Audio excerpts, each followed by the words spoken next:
एक अजनबी महिला के साथ रात बिताने के बाद सुबह हवाई हमले के सायरन से जैक की नींद खुली। बालकनी से उसने देखा कि एक पड़ोसी इमारत से कूद गया और एक हेलीकॉप्टर पास की बिल्डिंग से टकरा गया। इस सदमे के बीच नीचे से चीखें सुनाई दी। उसने देखा कि सोसाइटी के लोग पागलों की तरह इधर उधर भाग रहे थे। ऐसा लग रहा था जैसे उन्होंने कुछ भयानक चीज देख ली हो। लेकिन जैक के कुछ समझने से पहले ही नीचे एक छोटी लड़की ने पास के राहगीर पर हमला कर दिया। ये डरावना दृश्य देखकर जैक पूरी तरह घबरा गया और घबराहट में लुढ़कते पड़ते जल्दी से अपने कमरे में लौट आया। तभी अचानक उसके पड़ोसी ने घबराए हुए कमरे में घुसकर बताया कि उसकी पत्नी पागल हो गई है और न जाने क्यों उसने उसे काट लिया। यह कहकर वह अपनी गर्दन पकड़ते हुए बाथरूम में घाव धोने चला गया। किसी भी अनहोनी से बचने के लिए जैक ने जल्दी से एक छोटा चाकू अपनी सुरक्षा के लिए उठा लिया।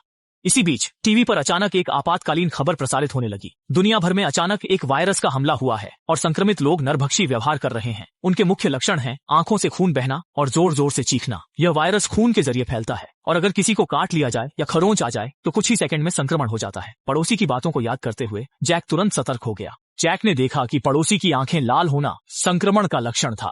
पड़ोसी के आपा खोने से पहले जैक ने उसे चाकू दिखाकर बाहर निकाल दिया। देरी होने पर वह भी संक्रमित हो जाता। तभी माता पिता का संदेश आया।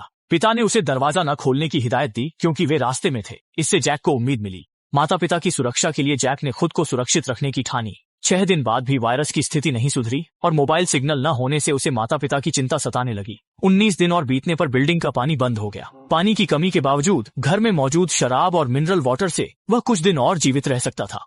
पर यह स्थिति जल्द ही बदल गई। आधी रात को जैक ने बाथरूम से आवाज सुनी। वह बैट लेकर सावधानी से देखने गया। जैक डर गया। उसे उम्मीद नहीं थी कि ज़ॉम्बी वेंटिलेशन पाइप से आएगा, पर ज़ॉम्बी चालाक नहीं था। जैक ने पीछे से वार कर उसे खत्म कर दिया। फिर उसने लाश बालकनी से फेंकी और पाइप बंद कर दिया। 41वें दिन तक माता पिता की खबर नहीं थी, पर तभी फोन बजा। जैक ने दौड़कर फोन उठाया। उसके माता पिता थे। उन्होंने उसे सुरक्षित रहने और अगले जन्म की बात कही।